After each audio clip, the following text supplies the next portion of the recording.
Now, in this talk show, we're going to talk about something that is, I think, is a revolution. Now, as we know, violence against women is currently one of the most widespread, persistent, and devastating human rights violation in the world. And worse, many incidents remain unreported due to impunity, stigma, and shame. Not just that, victims are often forced to keep silent despite their trauma. Now, gender-based violence can significantly affect health, safety of victims since they also lack the protection necessary. But when talking about equality in gender-based violence, men can also provide support for women who experience the abuse. And of course, we need the opposite sex or men's support needed to achieve all this. And interestingly, there is an alliance of men who are concerned about gender-based violence. Thank God, women struggle for emancipation. To find out, let's greet Aliansi Laki-Laki Baru volunteer, Mas Bagia Arif Saputra, who will give us an insight to their alliance and what they do to support us women. Good morning, Mas Bagia. Thank you so much for being here with us. And thank you for being a champion for women. Yes. That's the first thing I want to say. Yeah. Thank and you you know for what? having me. Second of all, I think our husbands should join this alliance. I'm pretty sure they're taking notes right now. But again, Mas Bagia, you're here because you're going to, spread the word and share the values of this alliance itself. So share with us at the beginning the objective and also the initiative of the alliance of Laki-Laki Baru. Yeah, so Aliansi Laki-Laki Baru, or New Men's Alliance, actually was born out of the necessity and the realization from women's movement that we have to actually get men involved in eradicating gender-based violence. Right. So it was actually the activists from women's NGO who gave birth to New Men's Alliance because they believe that it's not enough to empower women, but it is also important to educate the man not to do violence. And you were saying before we begin our talk show, you said you can't generalize men. Let's say, through women's violence, the perpetrator is a man, but you can't generalize all men would do that, right? Yeah. So one thing that's interesting, this is basically like the Indonesian he for she movement. You also mentioned that this has been around way longer than that movement. So talk to us when this alliance started and what is your community's main focus? Yeah, so the discussion, was dated way back to 2005, actually, right? Because, after all these women's activists' effort in stopping the gender-based violence, the number is still high. Why? Yeah. And then they realized that, those who committed violence are men, but not all men, right? And those who committed violence also need to be educated that what you do is wrong, what you did is wrong. So something has to change, and that's why we believe that man needs to be actively involved in taking part to stop gender-based violence. Right. Yeah. So this is a movement, and you do have your values or core values of this alliance itself, New Men's Alliance or Aliansi Laki-Laki Baru. Can you share with us what is your values? So basically, we believe that women's issues are also men's issues. Okay. Right? Because we know that we have, men, we have mothers, we have sisters, Correct. wives, right? Daughters. Exactly, right? So we cannot just turn a blind eye on the violence that's happening, especially against women. And even though most of the perpetrators of the violence are men, but actually more men do not commit the violence, but they don't do anything about it because they don't know what to do. So we cannot ignore the violence. So if you know someone who commits violence, against women, for example, and you are ready to talk about it, then yes, you can talk to the perpetrator to stop doing it, and to ask them to get help, because there is a counseling that can help with behavioral intervention to stop being the perpetrator, actually. So in addition to that, men can also teach, the young man, right, the teenage boys, how to treat women with respect.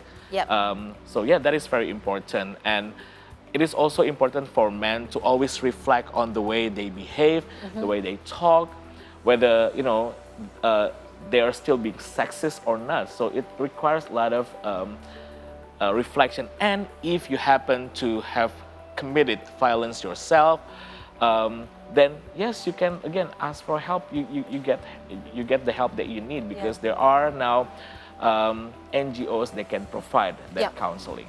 Yeah.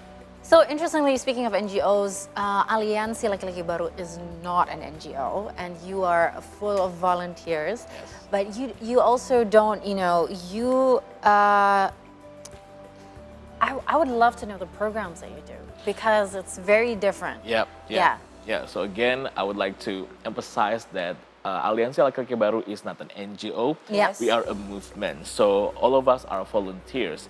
And the way we work, to spread awareness about this is to work with mostly women's NGO, right? To basically be involved in their program to educate both men and women, the importance of, for example, sharing the roles as parents, or even giving this education about gender equality to high school students, to university students. So yeah, we usually work with communities, with women's NGOs that they have their own program to basically promote gender equality and gender-based violence. So you're the facilitator. Yes. Because I'm guessing all of you men who joined this particular movement are not experts in gender equality. So the first thing I ask you is, do you receive any training before you can, help NGOs through these alliances, facilitate and educate others? Yes, we did. So first we had to go through training to be a facilitator.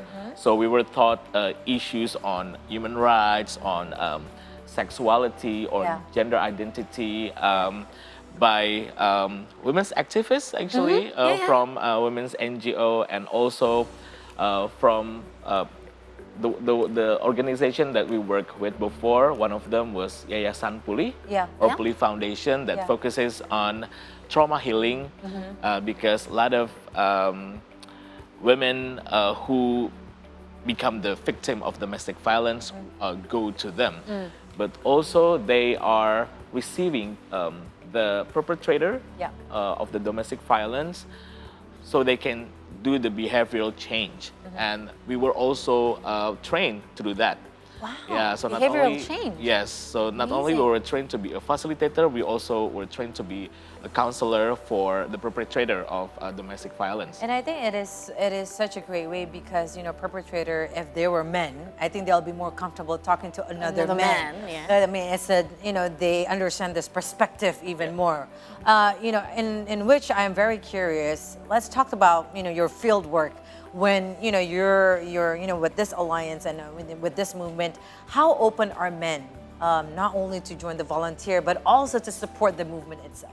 Yeah, at the beginning, of course, men are very resistant, because it's just in their programming, It's how they were raised. And that's why we call ourselves Laki-Laki Baru, or new mans, because we believe that actually men don't have to be toxic masculine, you know what I mean?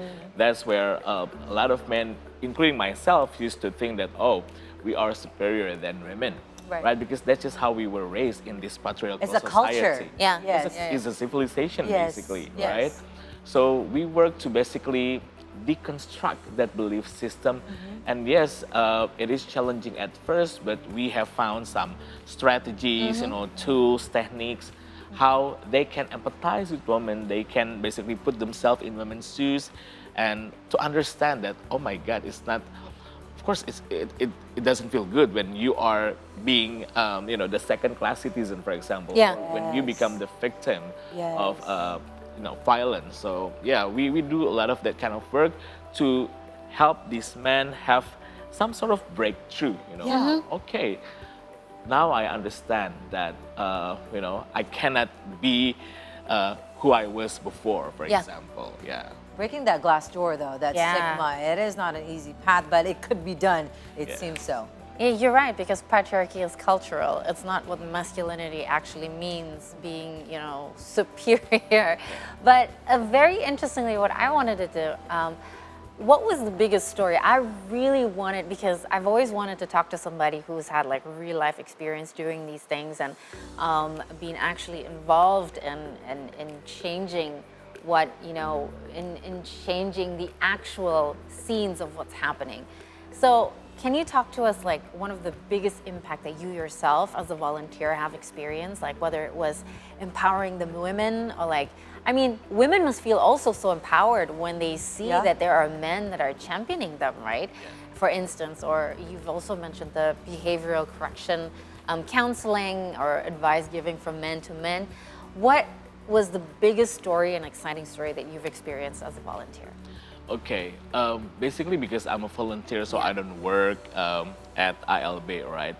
However, I try my best to incorporate the values that I've learned from ILB into my own professional work. So I'm a mindfulness instructor. Actually. Yes, and a lot of my clients came because they're stressed out. But you know, if you dig on what makes them stressed out, it's not only about work, but a lot of them deals with also relationship issues. When one of their partners was actually being violent. And remember, violence is not only physical violence. There is verbal violence, there's emotional violence, you know.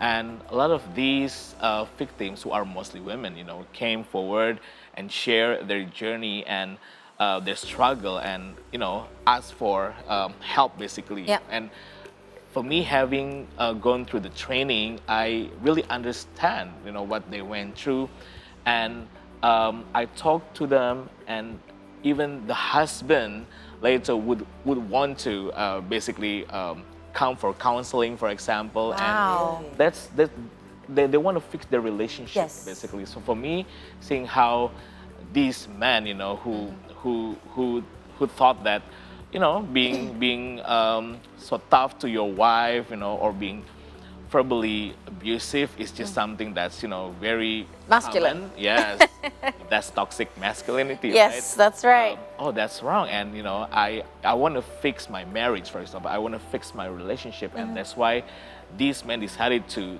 come for a session to basically, you know, work on themselves, and that's how they change. And for me, you know, seeing not only it's affecting their marriage, but it's also helping the children.